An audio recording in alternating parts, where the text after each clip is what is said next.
My name is Donna Fiesel. I'm your host of The Edge and Afternoon Drive Home on IC Radio. We are your source for news and entertainment. You can also find us on television, a couple different ways, channel 182 on Charter Communications, as well as Abundant TV, which is found on Roku, Apple TV, and Amazon Fire. You can find us on the web, and you can also download our app if you'd rather listen that way.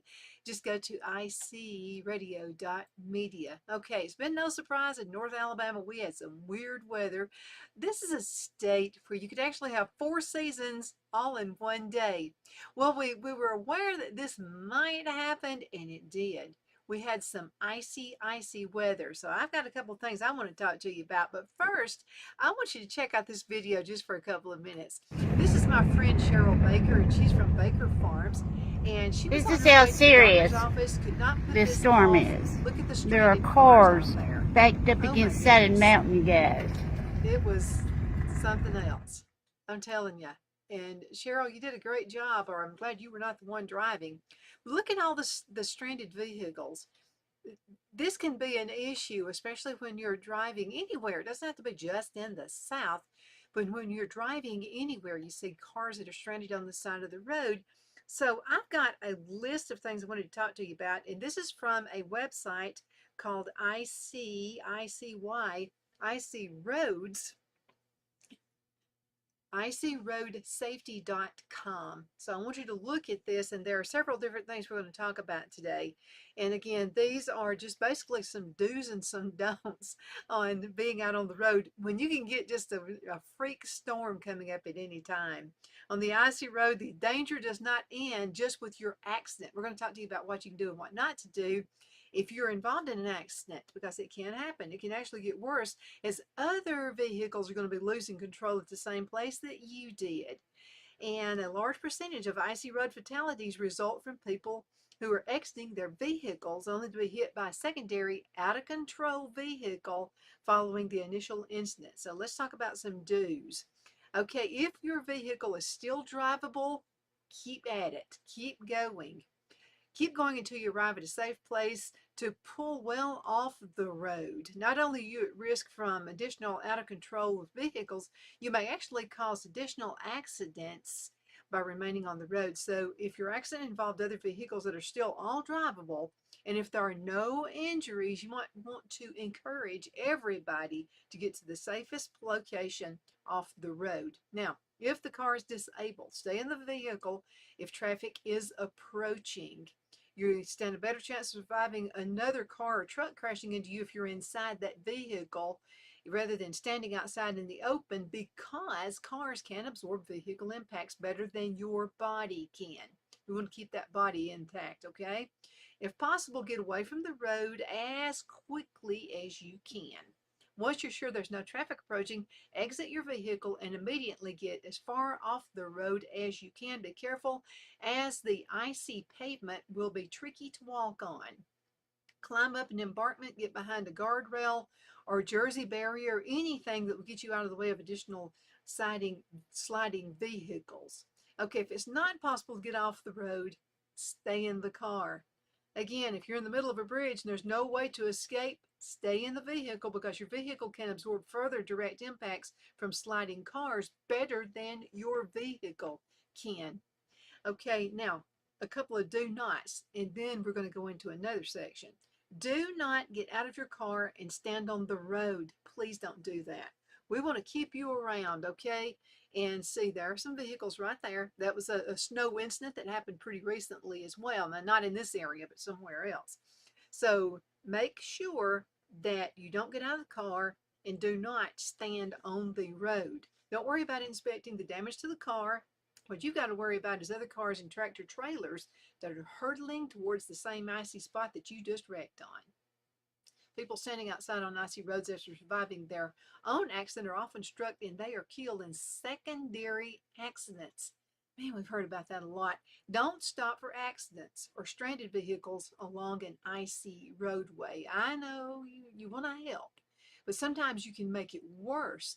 Being a good Samaritan is a noble thing, but on an icy road, it can cause more problems than it solves. So parking on the side of an icy highway can cause passing drivers to brake and lose control. thus putting the lives of everyone involved in danger. Unless the stranded driver is in immediate danger, the best thing you can do is contact the authorities. Just call 911. It's that simple. They are equipped to safely block the road or divert traffic, while a tow truck can do the job properly. Okay, so we're going to talk about 7 icy road myths. Okay, we've heard about those as well. 7.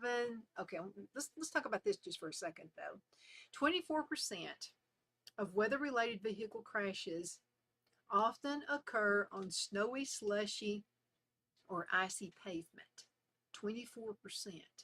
So we're going to talk about some of these myths. Okay, there are myths that, you always hear like old wives' tales and stuff like that.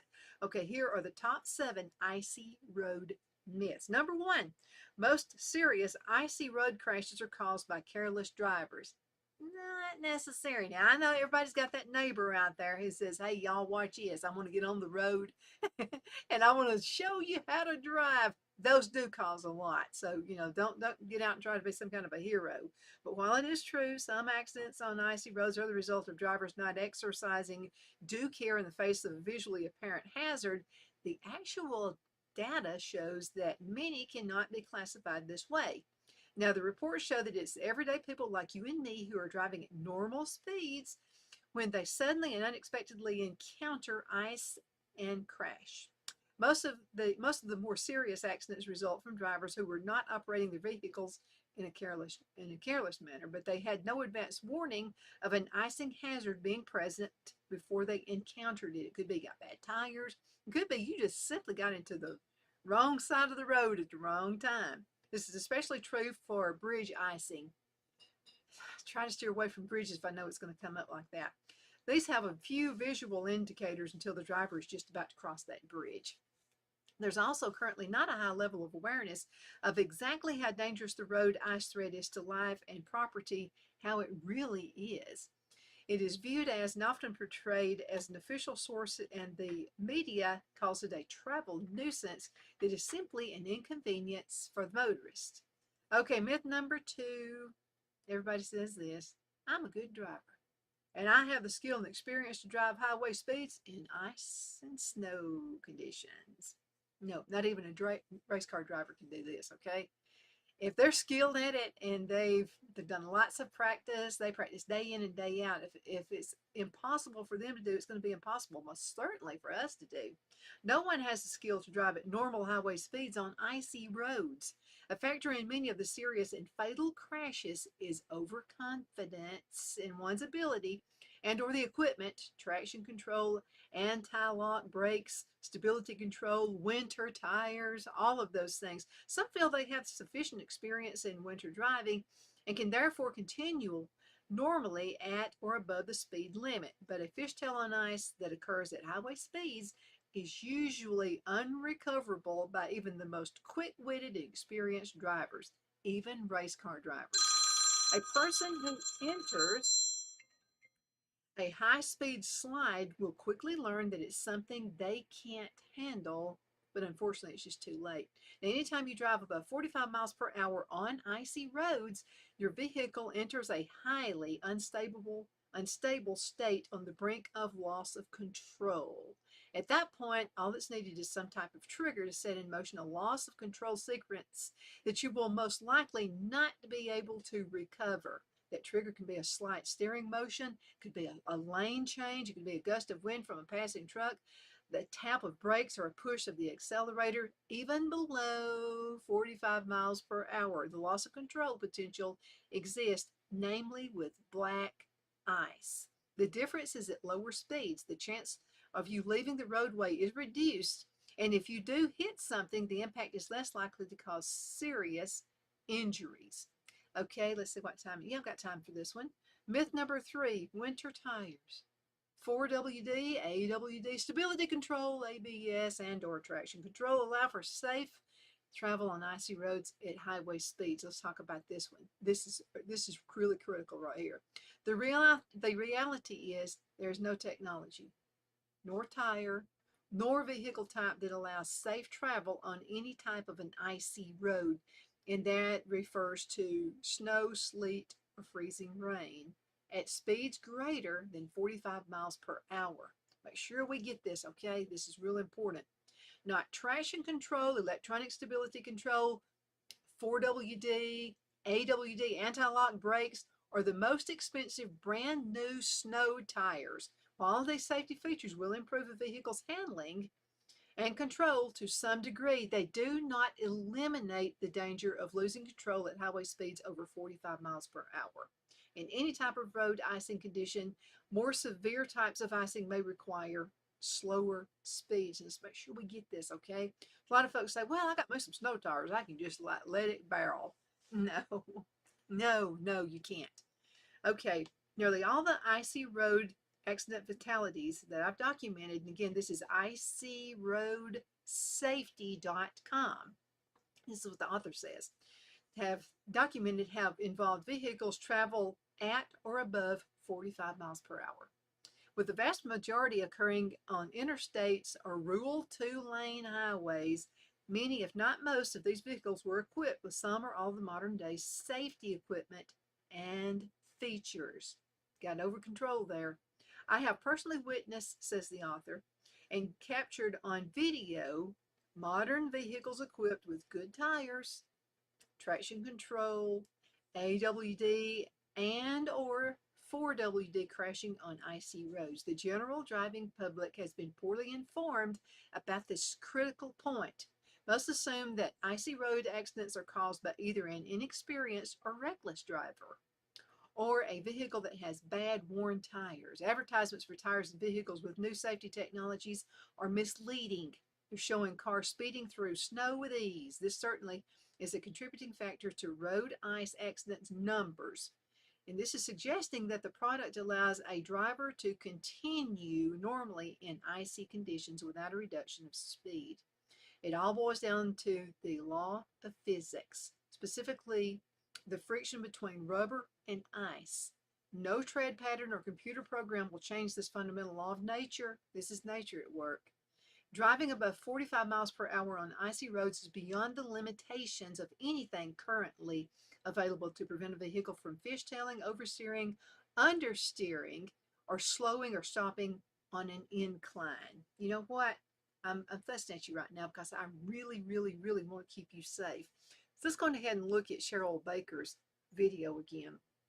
And here she is driving down the road, or she's not, actually her husband is. She's on the way to the doctor's office.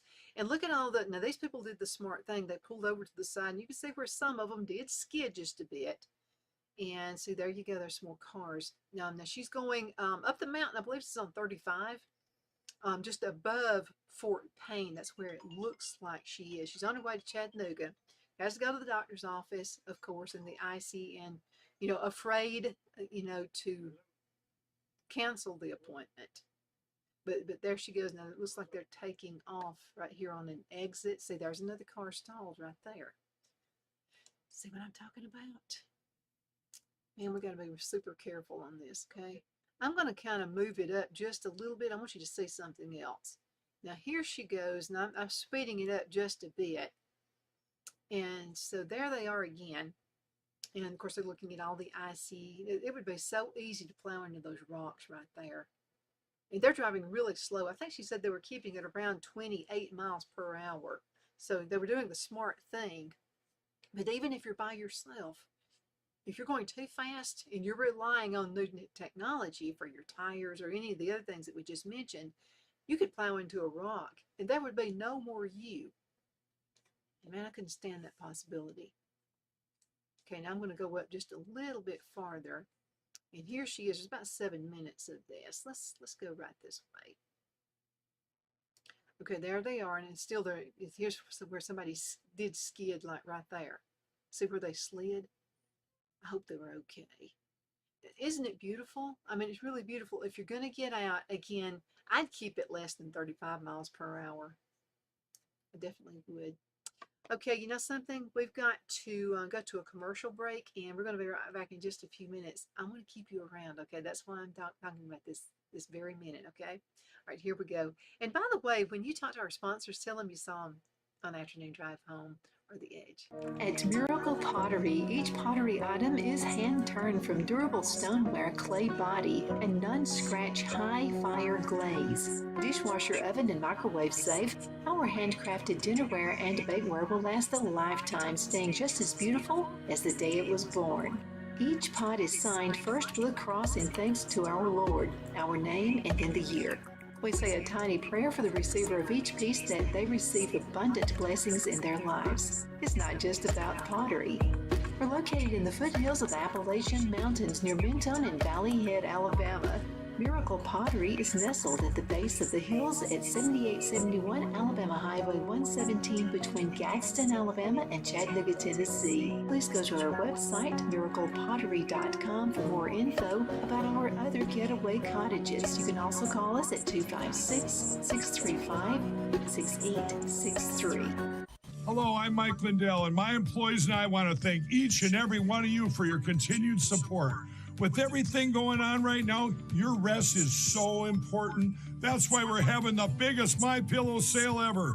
Not only are my bed pillows as low as $19.98, but you can get the best body pillows ever. Regular $89.98, now only $29.98. Take your rest on the go with our Roll and Go Anywhere MyPillows for only $14.98. And we have our new couch and accent pillows. They aren't just for looks. They have MyPillow's patented adjustable fill that gives you that amazing MyPillow comfort. In this economy, you get the best gifts ever for the best prices ever. So go to mypillow.com or call the number on your screen. Use your promo code and you get deep discounts on body, couch, bolster pillows, and so much more, including my original bed pillows for as low as $19.98. Please order now while quantities last.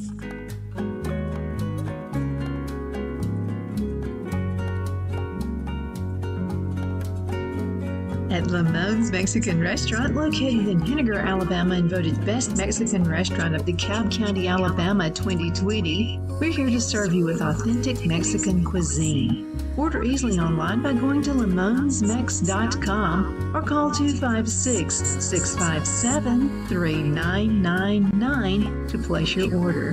We're open Sunday through Thursday, 11 a.m. to 9 p.m., and Friday and Saturday, 11 a.m. to 10 p.m. Whether you're celebrating a cozy date night for two or a celebration for a crowd, at Lamone's you'll love our atmosphere and friendly servers. Thank you for dining with Lamone's Mexican Restaurant.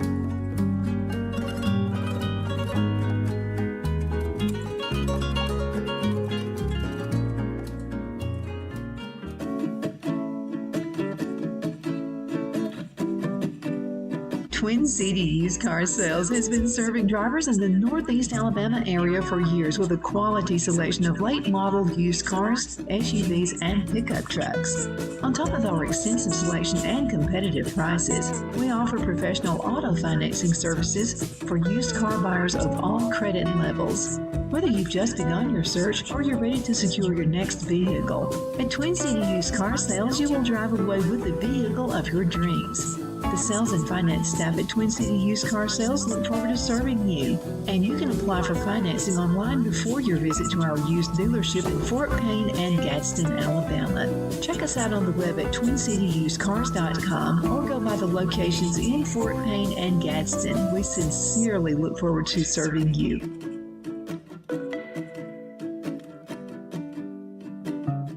And Twin City Used Cars really does look forward to serving you. They have all kinds of trucks and cars and SUVs available. And if you're credit challenged, a lot of folks are because of COVID.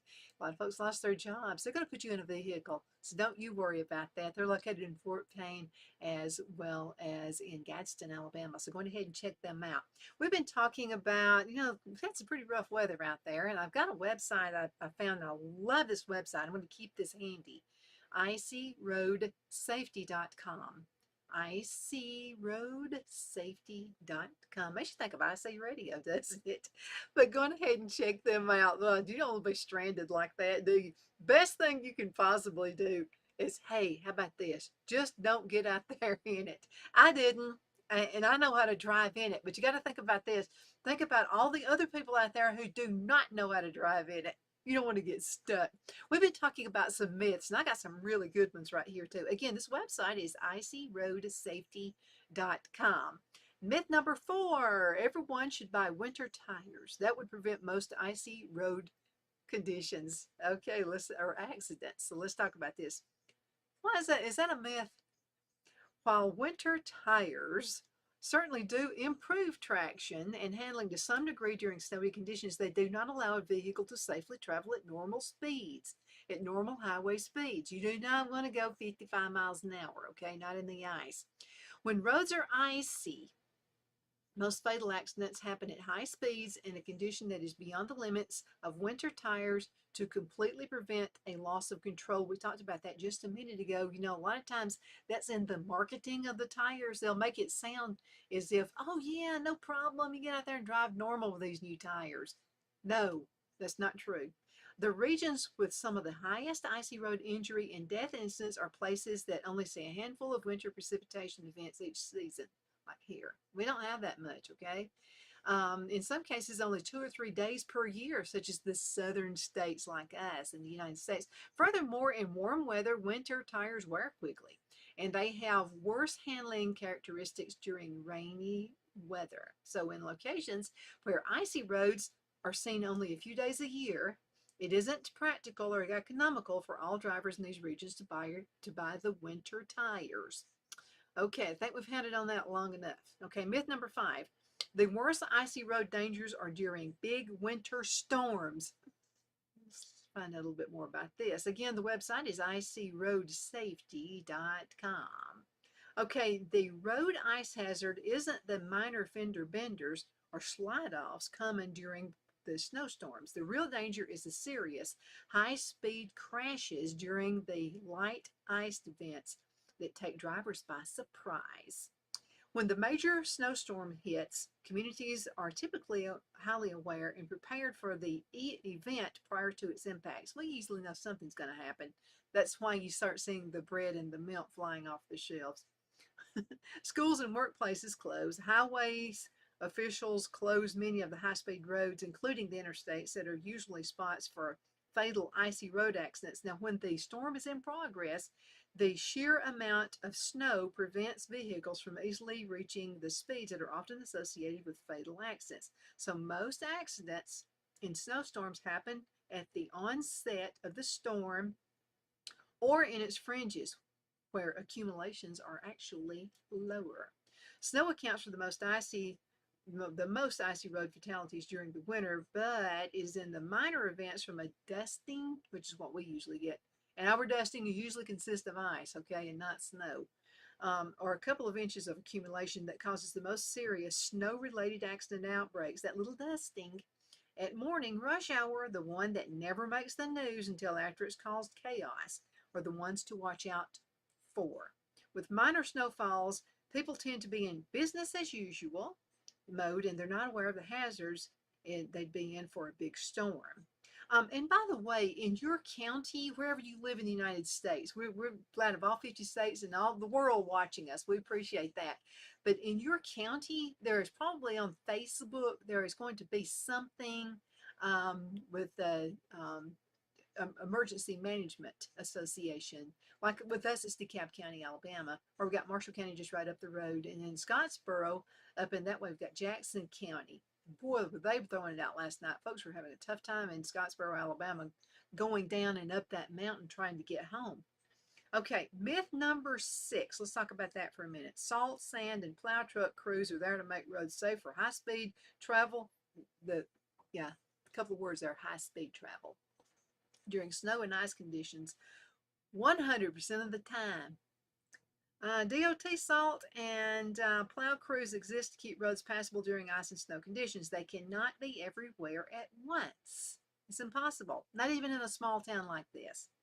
The icy patches are still a threat, even with rigorous plowing and salting. A treated and plowed road is nevertheless still not safe on highway speeds. So patches of ice are common on treated roads and during heavier precipitation.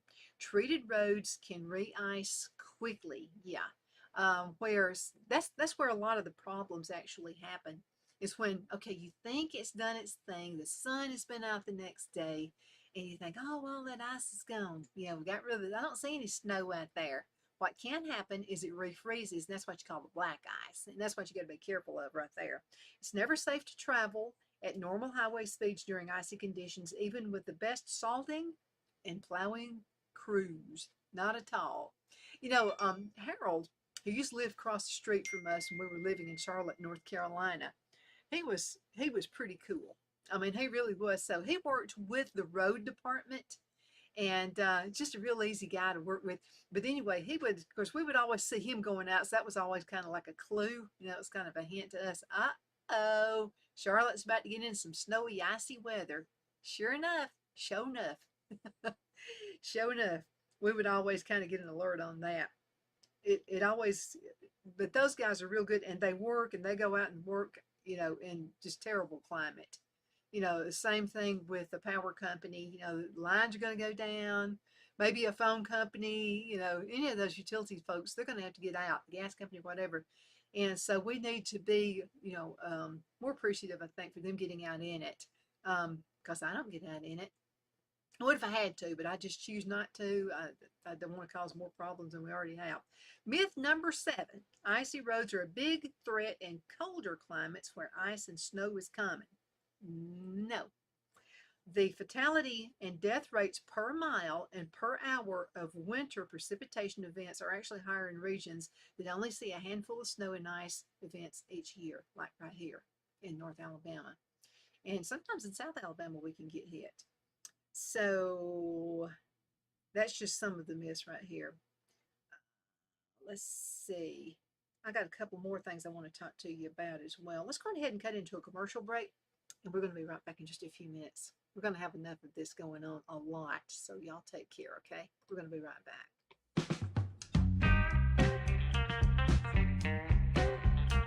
Patterson's Music and Jewelry is a full-line music store offering guitar repair, setup and sound installation equipment, as well as instrument rentals and new and used guitars and amps. We offer jewelry at affordable prices and jewelry repair, watch batteries and link removal, and we offer personalized jewelry such as fingerprint, mother's rings, and pendants. Shop in historic downtown Fort Payne on Galt Avenue. Hours are 9 to 5 Monday through Friday and 9 to 2 on Saturday. Call 256-845-4115. That's 256-845-4115. And thank you for trusting Patterson's Music and Jewelry.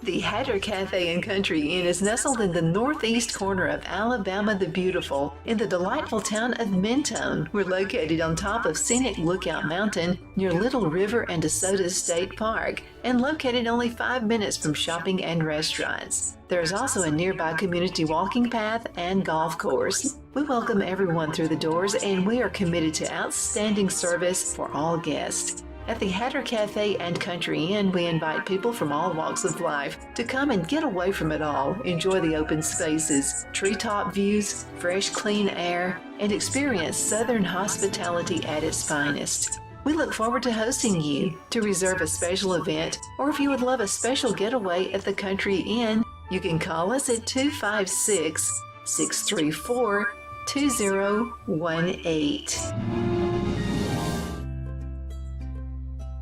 Let Rhonda at Rhonda's Elite Tax LLC take the burden off you for all your tax needs. I know because Rhonda has been taking care of my business since 2013. I feel Rhonda works for me because she knows the direct questions to ask to better benefit my unique business in order for me to get back the biggest refund possible. Rhonda is an ongoing student, and she knows tax laws are in constant change every year. Call 256-281-9903 for an appointment to take the dread out of getting your taxes done. Rhonda is located at 11968 U.S. Highway 431 in Boaz. Again, that number is 256-281-9903. And let Rhonda's Elite Tax LLC champion your personal and business taxes.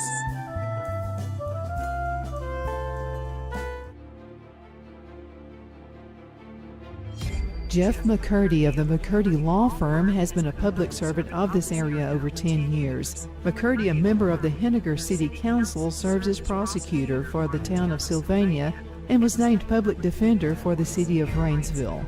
The McCurdy Law Firm is located at 17326 Alabama Highway 75 in Henniger to better represent his Jackson and DeKalb County clients. If you need to be represented by a true public servant with proven success, contact Jeff at 256-996-8701 or send a private email to mccurdylawfirm@gmail.com. No representation is made that the legal services performed is greater than the legal services performed by other lawyers.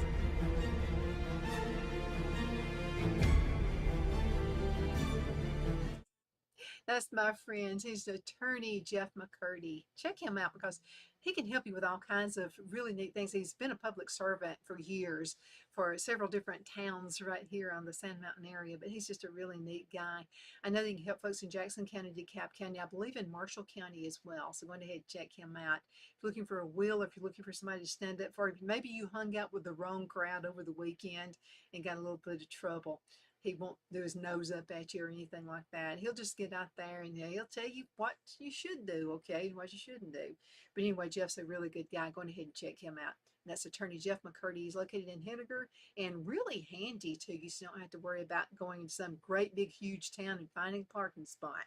He's right there for you. Lots of cases he's going to be able to keep you out of court as well. Okay, now we've been talking about icy roads, icy conditions. We've had quite the event here. I'm going to tell you what, it's been something else. I'm going to mention this again. 24% of weather-related vehicle crashes occur on snowy, slushy, or icy pavement. And it's because people think they can get like snow tires and they can just drive any old way and not worry about it. But you know what? You really, really got to be careful out there. Go to this website, icyroadsafety.com. That's icyroadsafety.com. I'll let you look at a video of my friend Cheryl Baker. She's from Baker Farms. And so she had to go to the hospital or to the doctor's office. It was something required. And so really nervous, driving extremely slow, by the way. It may look like she's flying right now, but she's not. They're driving very, very slow. And that's what we're told to do. Just because you have icy winter tires or whatever, that does not mean you drive normal speed. Going down the road. So that's how it causes a whole lot of accidents. So we talked about some of the myths, and there's Cheryl taking lots of video. Look at all those cars that are stranded there. This is, I think, off of Highway 35, up above Fort Payne, maybe probably around Mentone area as well. Looks like they're heading 59 maybe to get to her doctor's office. But anyway, we're back. I'm Donna Fiesel, your host. And so let's talk about how to correct a slide. I mean, it's going to happen. And there are ways you can do this, way you can handle it. Because when I was told you about earlier in the program, I went into work and I was working at GTE. And a lot of those folks from up north made fun of us folks, you know, in the South, saying you can't drive in this kind of weather. Actually, I'm the only one who made it in. But anyway, long story said, I started veering, sliding just a little bit, and it freaked me out. First of all, there were no other cars around, but still, you don't want to, like, you know, run into a sign or something like that. And I don't know how true this is. I need to find out if this is a true myth. And that's whether your insurance company actually pays if you have an accident when you're out on an icy road. If anybody knows that, if you don't mind, send me a message and let me know, and I'll make sure that that's corrected.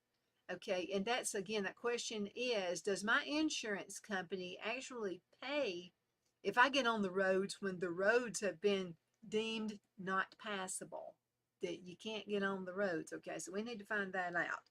I've heard they don't pay for it, and that's another reason that I don't get on the road when that happens. Okay, if you're sliding, and they call it fishtailing, so if you're sliding and fishtailing at all, it means you're going too fast for the conditions. Okay, that's basically it in a nutshell. And if you drive at a safe speed on ice and snow, like 45 miles per hour or less, and you avoid sudden braking, acceleration, or turns, you won't need to worry about correcting anything. A much better outcome. Now remember this, you're always in a hurry, okay? And I'm just like you, I'm preaching to the choir here. I'm always in a hurry everywhere I go to. And I think, well, I got to do the speed limit. I don't want to be late for work. it's if you get stopped by a policeman, you're really going to be late going to work. And or if you have an accident, whoa, you're really going to be late getting into work. So the best thing to do, call the boss and say, look, and now this is for the people who are never late, okay? Some people are chronic late. But let's say you're never late and you need to call the boss. Everybody's got a cell phone. You need to call, leave a message, whatever you need to do, and just say, look, I'm coming into work, but I'm driving really slow because I do not want a fishtail. If you'll say something like that, boss is going to be fine. As a matter of fact, they're going to be rather encouraged that you actually went into work on a day like this when most people are staying at home. And I'd be one of them staying at home, by the way. I learned my lesson about that. The higher the speed, the more difficult it is to correct a slide.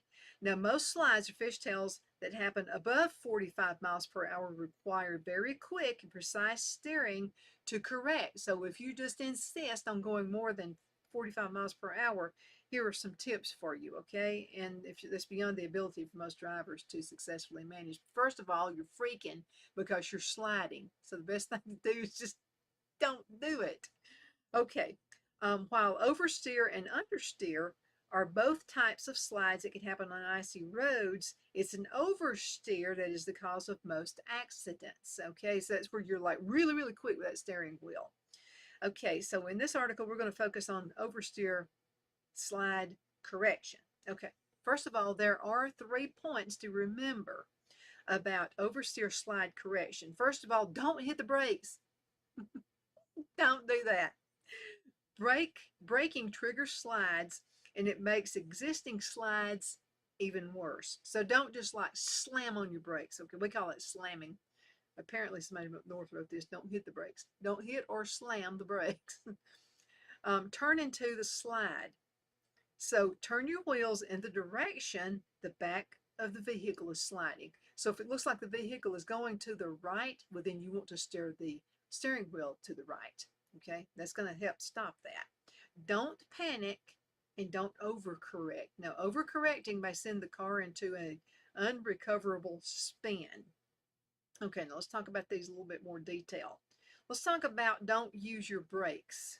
Okay, now braking is one of the most common mistakes drivers make during a slide on an icy road. Brake can not only trigger a slide, but it makes a slide worse. For slide correction, for slide correction to work, your wheels need to be turning freely. I mean, if that thing is just, again, if the back tires are going to the right, then you need to steer to the right. If they're going to the left, you need to steer to the left, okay? And that just kind of puts everything at ease, but do it slowly, okay? Slowly. And I know what it's like because I've been in that situation before too. You're thinking like, is this the end of me? You're thinking all those things at the same time. But I want you to think about it. Just stop and think just for a second and do everything at a slow speed, okay? Turn into the slide. Okay, let's see what this means. Turn your front wheels in the same direction that the rear is sliding. We talked about that a second ago. You've also heard about turning into the slide. These both mean the same thing. For example, if the back of your car slides to the right, turn the wheel to the right. As the car straightens out, straighten the steering wheel. Okay, because it will start. Don't keep turning it. So let's go over this again. So if the back tire is going to the right, fine, do the steering wheel to the right. But now as it starts adjusting itself, you slowly get that steering wheel back in focus, okay? Do it slowly. It's helpful to keep your eyes focused on where you want the car to go. That is, on the road ahead. The amount you'll need to turn the wheel is how far and how fast the back of your car is sliding. So a small slide will only require a slight steering motion. Okay, I'm going to hand on this. Again, please go less than 45 miles an hour. I'd go less than that, 35, or I've been known to go 25. And I'm like a speed driver, okay? But I do know when to go slower, so be really careful. Okay, number 3 is don't panic and don't overreact. Okay, now we talked about that just a second ago. Okay, an oversteer slide gives the car angular momentum, which means it will still want to keep rotating into a full spin. So overcorrecting can send the car rotating faster than a steering can counter, and the car will spin out. Now, I looked at the video that was sent by Cheryl Baker of Baker Farms. I looked over at that. And so I'm going to go into tips here just for a second. So let's go into it again. I didn't see anywhere where they were sliding, but now her husband was driving at a constant, okay, he was constantly slow. Now look at that, see that vehicle that was actually turned backwards? There's one sideways. These are vehicles that were probably driving just a little bit too fast. There's one that almost went over the median. See, look at this.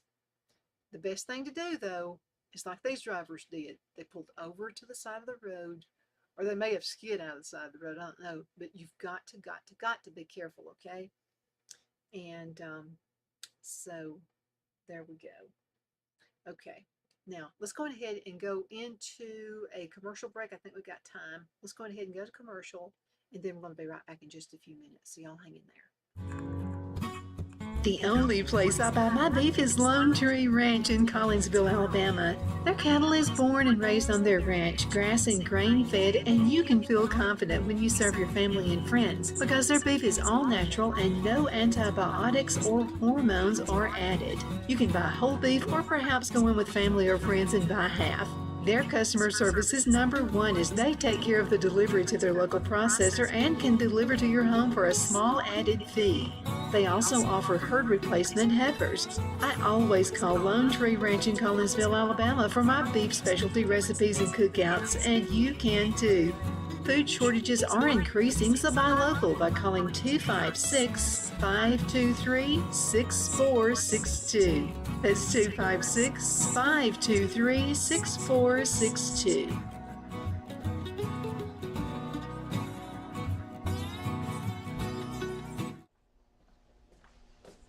Are you ready? We all wonder what tomorrow will bring, but the future lays itself at the feet of the prepared and surrenders to the will of the persistent. It's not easy, but today shapes you so you can shape tomorrow. With Northeast Alabama Community College, when the future asks if you're ready, you can answer. Yes. Begin your future at Northeast Alabama Community College. At Liberty Bank, we're all about community. Whether it's to help with a charity fundraiser or help families in need, toys at Christmas, or a local football team, we're here for you. You see, we realize the importance of family. Sometimes it's to build a new home or necessary home repairs. We're here for you. If you like the feel of a small town bank with all the conveniences of a big city bank, we're here to serve you. You will find us at any of our convenient locations in DeKalb, Marshall, Etowah, and Blount counties in North Alabama. You can call and speak with any of our friendly staff at 256-659-2175 or check us out on the web at libertybankal.com. And thank you for your support of our community. Member FDIC Equal Housing Lender.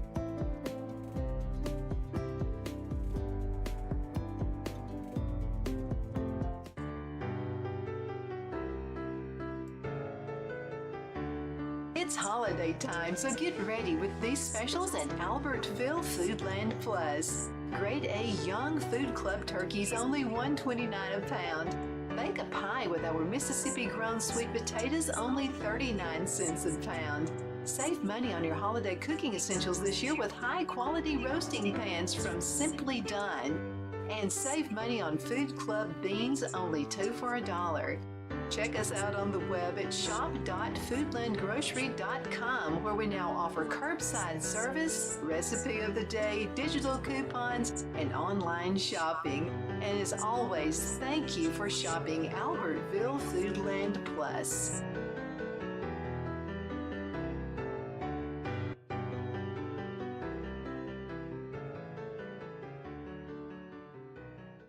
Don't we have some awesome sponsors? They are the absolute best. And that's Albertville Foodland Plus. Why don't you mention also their store brands? They're as good as any national brand. And I use the store brands for all my baking right there. unless something national's on sale and maybe it's a little bit cheaper, I'll go ahead and buy the national brand. But overall, yeah, I like to go ahead and just buy their store brands because they're really awesome. And so we'll have some more shopping tips coming up a little bit later. We've been talking about the snowy weather, the icy weather, how to drive in it, what to do, what not to do, myths that are available. I've got something else for you, and this is called the big outside. What if you get stranded? So we live in the country. We're on 38 acres of land. There's lots of open country here in where we live, or maybe wherever you live. I've heard of folks in Wyoming getting stranded, and maybe it was days before anybody could even find them. They were going missing. Maybe the cell phone service was bad. Now, make sure you keep the cell phone charged up, by the way. Something I noticed this morning? We had that icy weather, and I looked and I forgot to charge my battery. And I thought, oh no, what if, you're always doing all these little what ifs. I thought, what if the electricity goes off and I don't have a chance to actually charge my battery? Those are some things you need to think about the night before. Okay, so I've found, and this is the website called theBigOutside.com. TheBigOutside.com. I love this website. And it's 12 tips for staying warm in winter. If you're outdoors, let's say you get stuck outside, something happens to the car, and you've got to find help. And maybe you've got a pregnant lady in the car with you, so there's always a million things you can think of. But you've got to really be careful when you're outside when it's very, very cold, and I'm one of those, I'm gonna tell you what, I'm already ready for the summertime to get here. I love hot weather. I love it hot and sultry. I really do. That's my favorite weather. I have a real tough time when it comes to wintertime. So let's go ahead and get started with number one, and it's a simple one. It's called move. Okay, move. Let's talk about this. Clothing does not produce heat. It only helps trap the heat that your body produces and protects you from wind and precipitation. Now, anytime you get cold, the single best strategy for rewarming is to start moving or increase your pace. Go ahead and start exercising. Anytime you get cold, absolutely watch others in your group for signs when they're cold, especially children who have less body fat and mass and cool off more quickly than adults do. When you take a break, make it short to avoid cooling off. If someone has visibly cooled off faster than others during a break, have that person start moving ahead of the group. You will regroup before long. Okay, and this is with a group of folks. It could be your parents or whoever. We talk in the summertime about what to do with kids during bad storms. And if you have a storm shelter, don't go into the storm shelter just when it's a bad thing, because then you're going to have a tough time getting the kids to go inside the storm shelter. So we're going to have a few tips what to do in the wintertime. Number 2 is pace yourself. Boy, isn't that hard to do. You got all these questions going on. You got like a million things can happen. You start worrying. You start freaking out. What if? Pace yourself. Just be really calm. Minimizing how much you perspire in cold temperatures is critical to keeping warm because wet clothing conducts heat away from your body. So you don't really want to sweat it. So try to set a pace that keeps you warm without causing you to overheat and perspire heavily, because you can sweat in the wintertime just like you can in the summertime. And so the author of thebigoutside.com, the author says, I try to strike a balance between producing enough heat to keep my toes and fingers warm without sweating in my core. The optimum pace usually accelerates my heart and respiration rates to comfortable levels without me struggling for breaths. Now, if sweating is unavoidable because of your activity level, there may be some moments when that level drops, such as a transition from moving uphill into moving downhill. So try to smooth out that transition by slowing to a pace where you can stop or reduce your sweating, but still generate enough body heat to at least begin drying your base layers. Now, let's talk about this. Drier base layers will help prevent a sudden chill when your activity level declines, like when you're camping out in the wintertime. And so this guy says, when I'm camping out in the winter, I do about 20 minutes before stopping to camp. And what touches your skin really does matter. Okay, now adjusting the layers, because that's what we do, we dress in layers. And I'll have to tell you, when I go to church, because I'm like the only cold natured person I think in the entire church, whatever church I've ever went to. Even in the summertime, I wear jackets. I mean, I wear coats. You can always take a coat off, right? If it starts getting too cold or too hot or whatever. Okay, adjust layers. This is number 3. Okay, sometimes whether climbing uphill on a backcountry ski or snowshoes or high exertion activities like running on Nordic skiing, which I never do any of these things, but sometimes you can just kind of work up a sweat. It's impossible to avoid sweating, so adjusting your clothing layers. For example, if there's no wind and you're exerting hard, you may need a breathable insulation layer, something like fleece, over a fast drying wicking base layer. If it's windy, you may want a waterproof, breathable hard shell over a mid-weight insulation layer like a fleece or a vest, and that prevents you from cooling down. For high exertion, high speed activity like Nordic skiing, where your motion creates wind against your body.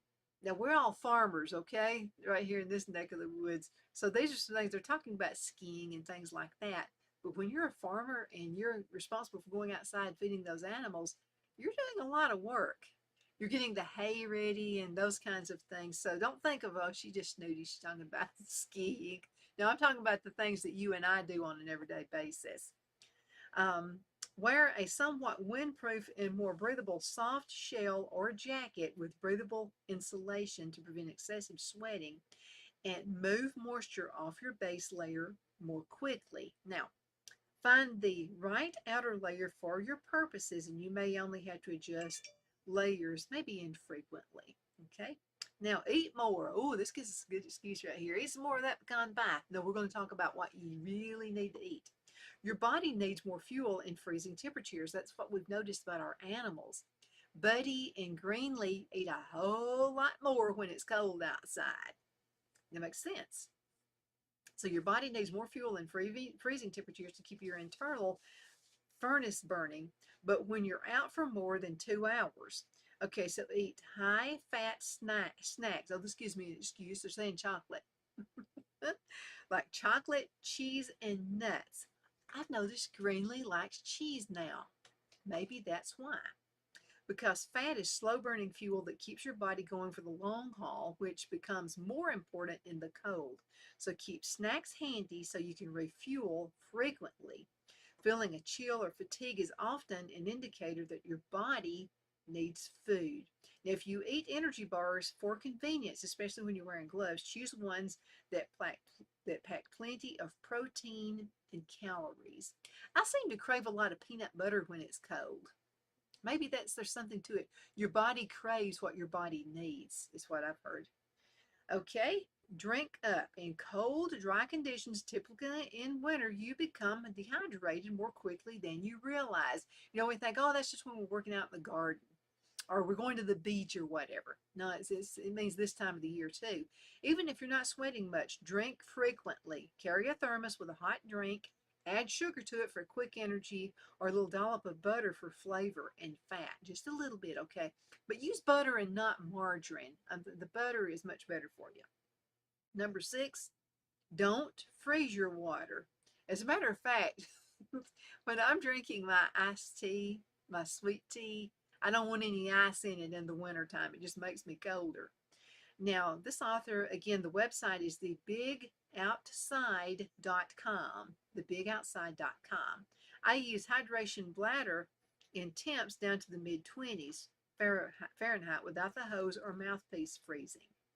If I keep the pack on my body, which helps keep warm the hose, especially when it's running through a tunnel, and a shoulder strap on my back, that's a design feature of many packs made for winter activities. I also make a point of blowing back into the hose after each time I drink to clear the water from the mouthpieces and hose.